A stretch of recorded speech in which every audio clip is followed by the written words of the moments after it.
Hello and welcome to Tumbleweeds and TV Cowboys. My name is Hunter. In this podcast, I'll be joined by a different guest each week to discuss a classic Western movie or TV show. I've been a fan of classic Westerns for as long as I can remember, and in recent years, they've become very nostalgic for me. I love the aesthetic, the tropes, and I love seeing different filmmakers' takes on them. At their best, they're incredibly entertaining, rewatchable, and some of my all-time favorite movies are Westerns. We'll mostly focus on Western movies made in Hollywood, but we'll also be covering spaghetti Westerns, and one thing I'm very excited to get into are Western TV shows. I've got some amazing guests coming on the show, film professors, historians, and podcasters. And Tumbleweeds and TV Cowboys is part of the Someone's Favorite Productions podcast network, and many guests on the show will be from other shows on the network. Thanks for listening. Do you love movies? So do I. What's up, y'all? It's KB, and I love movies. Inviting you to listen to The Conversation, a film podcast where passion meets perspective and opinion. From the old school to the new, I invite a guest on to discuss the movies that thrill us, challenge us, break our hearts, or even blow our minds. There's always new episodes dropping wherever you get your podcasts. So join the conversation. We don't just watch movies. We love talking about them too. The Conversation with KB Loves Movies, a part of Someone's Favorite Productions podcast network.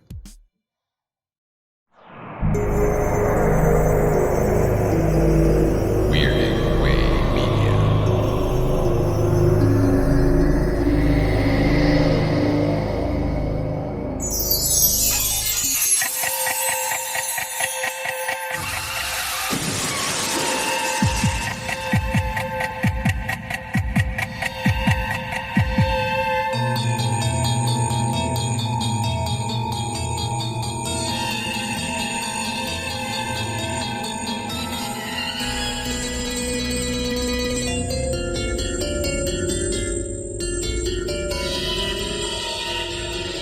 Hello there, I'm Chris Stashew.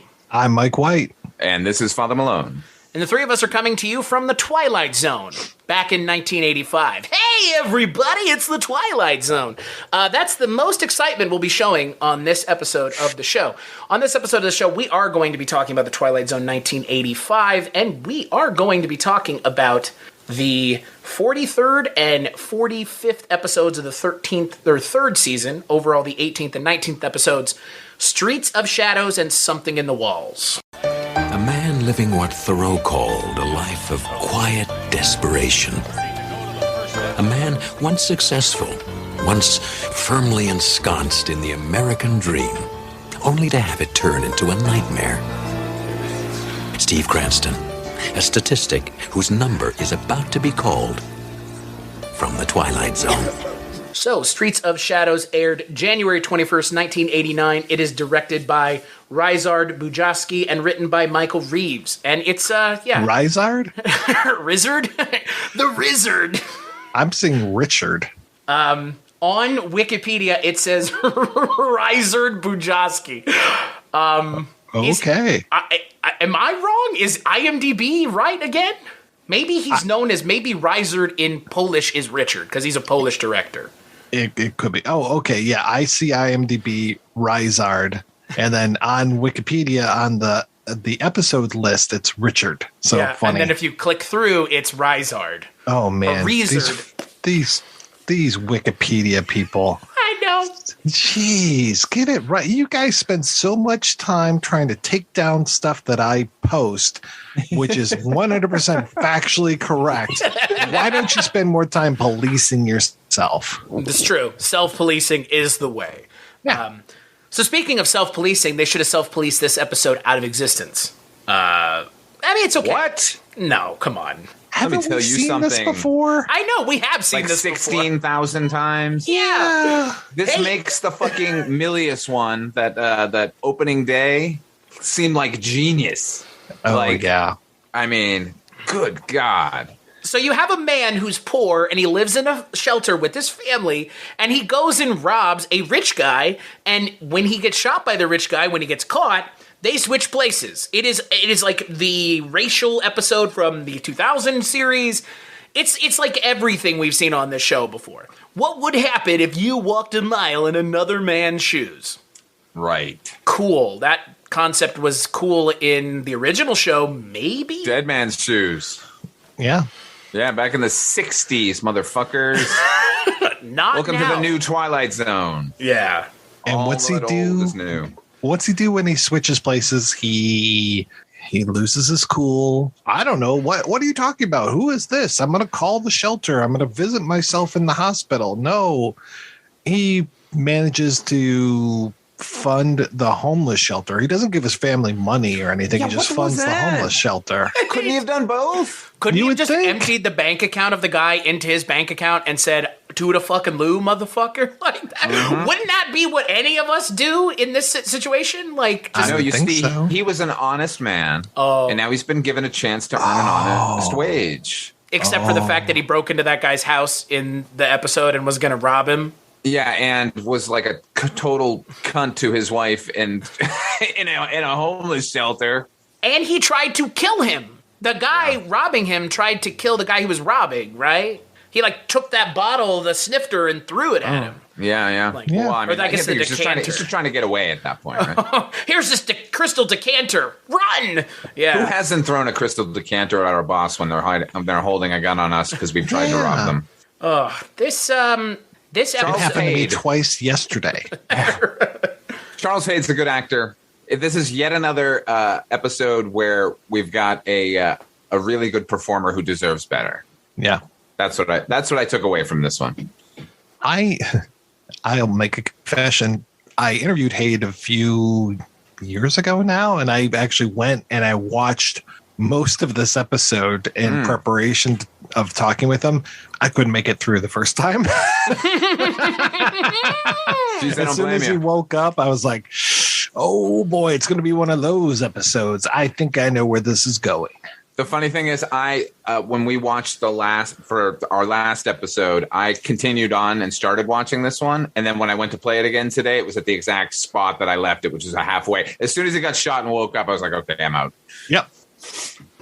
And it's written by someone, Matt Reeves, the guy who wrote Batman. No, it's Yeah, that guy. Michael Reeves, who worked on a ton of really well-known animated series in the 90s. Gargoyles, Batman. He won an Emmy for Batman. This, on the other hand, is so rote, it's just shocking. Well, you got to start somewhere, I guess. Mm-hmm. I don't really blame the writer on this one. I'm blaming the powers that be for letting the gatekeepers, the showrunners, if you will, who continue to allow these barely there stories to get through because they have some sort of twist that is Twilight Zone-y. I'm making air quotes. You can't see it, listener. It's what's even lazier is the outro narration. It feels like someone wrote it on a napkin and handed it to Charles Aidman, like, just fucking read this shit. Like, Right. It's been a time of changes for Steve Cranston. Like, nobody cares this much. And what's funny is they have almost, as the one who cuts this show together, I tend to put the intro or closing narration in, and it's been getting less and less the longer we've been going on this show. And then all of a sudden, it pops back up, and I was thinking to myself, like, man, I'm glad it's back. And then I was, reading the narration when I was prepping for the episode, and I was like, man, they don't even give a shit enough to write anything compelling in the opening or closings anymore either. Like you said, Father Malone, I don't even know who the fuck's running the ship anymore, if I anyone. really don't. There's two guys named, and I have no idea who they are and why. Yeah. It's almost like Mad Libs now for the closing narration and even the opening narration. Yeah. It's like, just make sure it ends in the Twilight Zone. Say whatever you want. Yeah. Could be here, could be there, but I can guarantee you it's the Twilight Zone. I'm like, yeah, okay. The hard times are by no means over. Yeah. In the Twilight Zone. Oh, good Lord. I know that if you're a listener of this show, it's probably getting old to hear us complain, but I will tell you, as the people doing this show, it's getting old for these episodes to fucking blow. Like, none of us go into this with the expectation of, this is gonna suck. I can't wait to rip it apart. The three of us are sitting here, I know the three of us watch this hoping, praying, fingers crossing that they'll do something. And it's like watching a car crash in slow motion and knowing you can't stop it and just hoping something happens to change the course of action. But it's just, oh my God. I'm always hopeful. Yeah. And the hurts my Twilight heart. Zone is there every time to break my heart. Yeah. Swift kick right into the nuts. Just bang right with the fucking full heel of the fucking toe, or the fucking foot, just right into the nuts. Reminds me that there's a Harvey Pekar cartoon where he's staring in a mirror and the thought balloon is, there's a reliable disappointment. Like, that's what the Twilight Zone has become to me. And again, it's surprising how quickly it's fallen from that first season. Oh, yeah. Yeah. You guys want Was to it quick, though? This is like 4 years later. That's fair. That's fair. For us, too. Yeah. Yeah. We're ancient now. God. Yeah. Yeah. When I started this, I was in high school. Wow. What none of us realize is this is just going to loop back on itself, and we're going to start again from the beginning because we ourselves are in a really bad episode of The Twilight Zone. Right. We're in a season 3 episode of The Twilight Zone. Oh, no. And there'll be no rhyme or reason to it, no lesson to be gleaned. Just All of a just sudden, keep doing it. All of a sudden, fucking Dan Hedaya shows up in our Zoom call. Hey guys, I'm the devil. I'd be Wouldn't okay that be if Dan something? Hedaya showed up. Yeah. I would just ask him to take his shirt off slowly. I've been trying to get an interview with that guy forever. I'd be like, okay, so tell me about running scared. Just say that you're a representative of some sort of hair care company for men, because he's a hairy motherfucker, so he probably could use that product. Yeah, he's got a pelt. As a man with a pelt, I agree. Hey, there we go. Mike White and Dan Hedaya, men with pelts. I'd watch that show. Robin Williams is your patron saint. Yeah, right? Yeah. You guys want to talk about the next episode? Please. Yeah. So let's talk about the next episode, Something in the Walls. We direct your attention to the man with the sleek leather briefcase. His name, Dr. Mallory Craig. Thanks, bud. Occupation, psychologist, newly employed by the Crestridge Sanitarium. For the last 2 weeks, he has been visualizing his first day, looking forward to it with eager anticipation. But there's a terror behind those cold institutional walls that nothing in his education has prepared him for. So Something in the Walls is directed by Alan Croker. It is written, once again, Thank you, J. mercifully. Michael. Yeah. We love you. Thank you. You're so good at writing this show. And, it's just so good. We just love it. And it stars Deborah Raffin as a woman who is suffering from seeing faces in the walls. Patterns, my man. Patterns. Freddy Krueger even in the walls. You think? Okay. What was that about? That was some cheap effect work right there.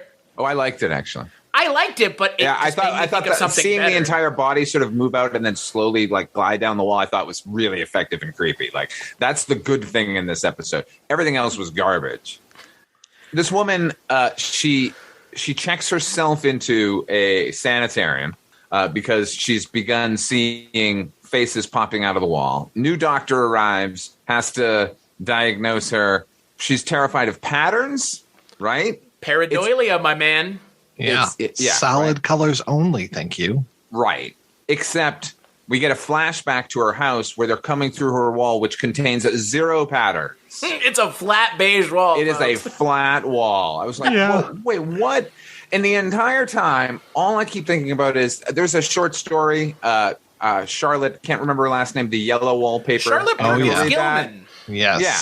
All I could think this entire episode, all I kept thinking was, I want to go read that story because it was genius. And this is a really bargain bin version of it with no credit. Such a bargain bin version of it that they actually do mention on the Wikipedia page that it is a variation of that story. Oh, okay. Oh. I mean, that's all I could think of too. I mean, I'm sure that's all any of us could think of because that story is so synonymous and just so well known, right? Everybody knows that story. I mean, you learn it in high school. So Yeah, exactly. And like J. Michael Straczynski had no access to that story. He didn't get influenced by it, at least. At least Rod Serling had to pay a bunch of lawsuits every time he accidentally stole somebody's tail. that's fair. Mm-hmm. Well, again, and to your point, Father Malone, it is a lazy adaptation of a very well-written, well-thought-out short story. The short story takes less time to read than the episode takes to watch, and it is 10 million times better. Yeah, I mean, I can still conjure that one. This one hopefully will be gone by the end of this podcast. You're trying to exercise it. Gotta go. It was just so poor. And can anyone tell me? I maybe I was distracted, but we keep getting flashbacks to her life for the moment where she decided she had to check herself in, right? And the faces are in her walls, which contain no patterns. Then she goes into her child's bedroom, where scratched into the wall is "Tell no one," right? Mm-hmm. Do we know what happens to the child? No, we don't. Okay. And then now she's in the sanitarium. She's terrified of patterns, won't tell anybody anything. And then one night they find her there or something, and she confesses to the doctor that she knows what it is and what they want, and she'll tell him tomorrow. Right. Then what happened? I mean, honestly, what happened? Gets possessed by Was she possessed? Aliens or the ghosts. So was that her in the wall at the end? Yeah, that was her. That was her. It was like they swapped her. Yeah, it was a consciousness swap thing. It's lazy. Don't you like it? What did they want? They wanted her body? Where's her child? What's going on here? Hot singles in your area is what they were looking for. And ladies and gentlemen, they found them. I don't have a fucking clue because, again, it's this whole idea of telling someone else's story. The main character's story is being told secondhand. It's moronic. You have the character of the doctor, who is the main character that you follow, but he adds nothing. He's a sounding board for the other character. So why follow him? Right. Yeah, I actually listened to our podcast about Toys of Caliban the other night just because it started playing on my Alexa, and I was like, I'll listen to it. But in that particular episode, we kind of came to the conclusion that we stayed with the family like from the beginning, and so we already knew what was going on, and they had a doctor character come in try to assess it, and we were just on the family side because we already know. Right. And in that case, it should have followed her investigating the family. This is the opposite. There should have been no sanitarium at all. It should have been just a woman in her house with these things trying to get through the walls and telling people about it, and they all think she's nuts. Yeah. And then it ends like Grandma. Yeah. Or like you call finally the paranormal investigators and they arrive just a second too late. Right. Somebody who finally believes her. Sure. Like that could have been interesting. Something. I don't know what's going on here. And the whole "I'll tell you tomorrow" thing. I was like, really? That's what you're going to do? Yeah. It's like that. How do you keep a moron in suspense? I'll tell you later. It's just lazy screenwriting. That's all it is. And the sad thing about this show is it feels like it's become a show where they see it as an opportunity to be lazy as opposed to an opportunity to elevate an anthology series. You got 21 minutes on a fucking TV show that's on live network TV, and this is your best offering. We all know how much it takes to make a fucking show. Like, you fart this out, you're wasting everybody's time. At this point, like, Straczynski seems to be writing the bulk of the series. Branded. Anyway, like, maybe he's stretching himself a little thin. I'm trying to let him off his own hook here. What a nice guy you are. Trying. I wouldn't do that for him. I'm trying to find some light in all of this darkness. God. It's it's just so demoralizing. It's ... Yeah, right. It's demoralizing. Oh, yeah. Because I don't want people to watch this. Like, I can't in good conscience say, hey, you should check this out. Like, no. Run the other way. Actually, you know what? Don't watch this. Just read the short story.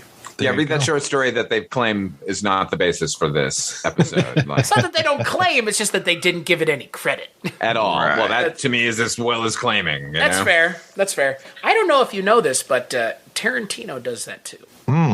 What? In what movie? No. I don't believe it. Yeah. You're just jealous. Yeah. Jealous of his talent. Don't you know that good artists create and great artists steal? J. Michael Straczynski's a great artist. Oh. Well, you know what they say? The mattress full of $100 bills that he probably dries his tears with would lead me to believe you're correct. So, yeah. Skip it. Yeah. Everybody. Yeah. Don't watch either of these. No. I feel like, you know who feels like we're in the fucking Twilight Zone? The three of us. Because we just keep saying the same shit every week. It's a loop. Yeah. We're stuck in our loops now, guys. Well, maybe next month will be better. Yeah. So on that note, on the next episode, we're going to be talking about A Game of Pool and Room 2426. Not to be confused with Room 237. Or 1400? 1408. 1408, thank you. Right. That's a good movie. Go watch that. What, the John Cusack movie? Yeah. I love that movie. Original You guys ending? might hate it. I don't care. I love Original the movie. ending or alternate I ending? haven't watched it. I like both endings. Me too. I like Sort that. of equally. Yeah, that movie's good. I actually like Good, that okay. movie. Yeah, no. That's the worthy Stephen King adaptation from Totally, man. from a time when Stephen King adaptations were really bad for the most part. So Yeah, Larry Karaszewski and Scott Alexander wrote that screenplay, who to me remain the best writers in Hollywood. So that basis alone wouldn't make me like the movie if it was bad, but like they did a good job adapting that very, very thin short story into a full-length feature. maybe they should have worked on this show. Wouldn't that have been great? They were busy problem childing at the time. That's true. Is there going to be a third season of Twilight Zone? The new one? So you're going to ask if there's going to be a third problem child movie. Well, that too. Could be. Is there a third season of the new show? I know there was a second I don't know. season. I don't remember reading that there was going to be one, but stranger things have happened. Season 4 coming soon. Of Stranger Things, yes. Yes. Oh, God. Stranger things have yet to happen. That's true. Oh, God. Until we talk about those next two episodes, where can people find the internet's best movie podcast, The Projection Booth, Mike? Well, you can find me over at projectionboothpodcast.com, where every week we are looking at a different film, maybe even two sometimes. And that's how I roll. Careful, guy. That's crazy talk. 2 I in know 1 week. It's wild stuff.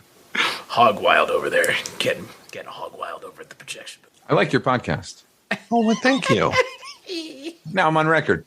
Mother Malone, what about you? Where can people find you watching movies that they've never seen?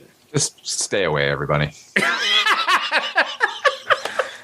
If you really need to find out anything about me and my point of view, go over to fathermalone.com. That's a link tree to all my stuff, my YouTube channel where I do movie reviews and stupid little movies. And my main thing is my podcast, Dark Destinations, which is a half-hour radio drama that I produce monthly, although I've been on hiatus for a little while, but I'm starting it back up. So stay tuned. Actually, by the time this airs, then, it'll probably have a new episode. The best radio drama on the internet, folks. If you're not listening to it, what the fuck you doing? Yeah, man. I heard a pretty good one the other night, actually. I can't remember the name, but I heard Dark a good one. Destinations? Yes, that was it. Weird. How fucking strange. As for me, you can find me at cstachiw.com. Like Father Malone mentioned, that is my link tree, cstachiw.com. That's my link tree. So go there. My stuff I work on, Culturecast, Barney Miller, Tales from the Crypt podcast that's done, buried in its own tomb. Its own fucking creation. As for this show, TwilightZone85.com is where you can find this show. Big thanks as always to Abby. No, not Abby Stabby. That's Rankin and Bass. Big thanks as always to Roxy Drive and Neutron Dreams for the music for the show. And we'll catch you on the next episode.